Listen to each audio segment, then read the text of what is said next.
I now give the floor to Ms. Izumi Nakamitsu. Thank you very much, Mr. President. Mr. President, distinguished members of the Security Council, Excellencies, ladies and gentlemen, the Russian Federation's full-scale invasion of Ukraine, launched in violation of the United Nations Charter and international law, continues to inflict a terrible toll on the people of Ukraine. The escalation of hostilities and intensified Russian military offensive in Kharkiv and in other parts of the country have resulted in high numbers of civilian casualties and massive destruction of civilian objects and infrastructure, severely disrupting energy supplies, affecting vital services, and impacting access to health and education. The use of armed, uncrewed aerial vehicles and missiles continues to cause civilian deaths and injuries, as well as damage to civilian infrastructure. There have also been reports of an increasing number of strikes using missiles and uncrewed aerial vehicles inside the Russian Federation, also resulting in civilian casualties and damage to civilian infrastructure.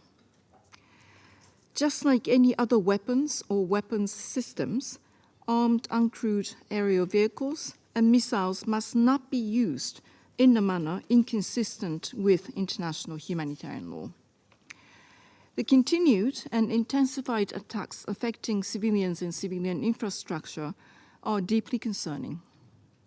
All parties to any armed conflict have an obligation to protect civilians in armed conflict and to ensure compliance with applicable international law, particularly international humanitarian law. Deliberate and direct attacks against civilians and civilian infrastructure and indiscriminate attacks, including disproportionate attacks, are prohibited under international humanitarian law, and they must cease immediately. I urge all concerned to act responsibly and refrain from any actions that could endanger civilians, wherever they may be, and that would further escalate tensions and the risk of spillover. This includes avoiding the use of explosive weapons in populated areas, as such use is highly likely to have a devastating impact on civilians and civilian objects, and ultimately taking combat out of urban areas altogether.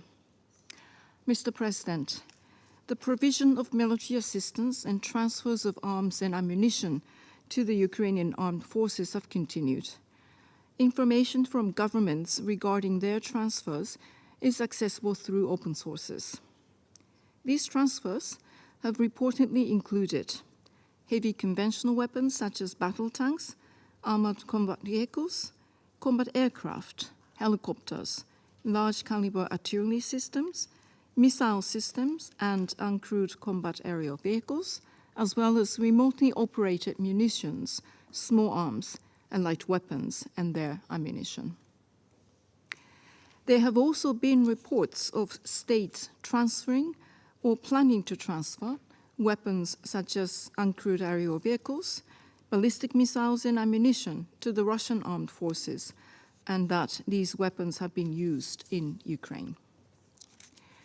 I reiterate that any transfer of weapons and ammunition must take place consistently with the applicable international legal framework, including, of course, relevant Security Council resolutions. Reports related to the use of cluster munitions and widespread contamination with mines and explosive remnants of war in Ukraine are worrying. Mines and explosive ordnance directly threaten people caught up in armed conflict around the world, including in Ukraine. Even after the fighting ends, these deadly devices can contaminate communities for decades to come, posing a daily and deadly danger to women, men, and children, and hampering reconstruction efforts. The universal participation in and the full implementation of the Convention on the Prohibition of the Use, Stockpiling, Production, and Transfer of Anti-Personnel Mines and their destruction, and the Convention on Cluster Munitions and the Convention on Prohibitions or Restrictions on the Use of Certain Conventional Weapons must therefore remain a priority. Mr. President, emanating from the transfer of weapons and ammunition into any armed conflict is inherent risk of diversion of the equipment to unauthorized end users, which raises serious concerns about the potential escalation of violence. Addressing the risk of diversion of weapons and ammunition is essential for preventing further instability and insecurity in Ukraine, the region, and beyond. This requires supply chain transparency and cooperation and information exchange between importing, transit, and exporting states. Concrete counter-diversion measures include enhancement of marking, record-keeping, and tracing practices, comprehensive pre-transfer diversion risk assessments, and user certificates, including non-transfer clauses, post-shipment verifications, and diversion monitoring and analysis.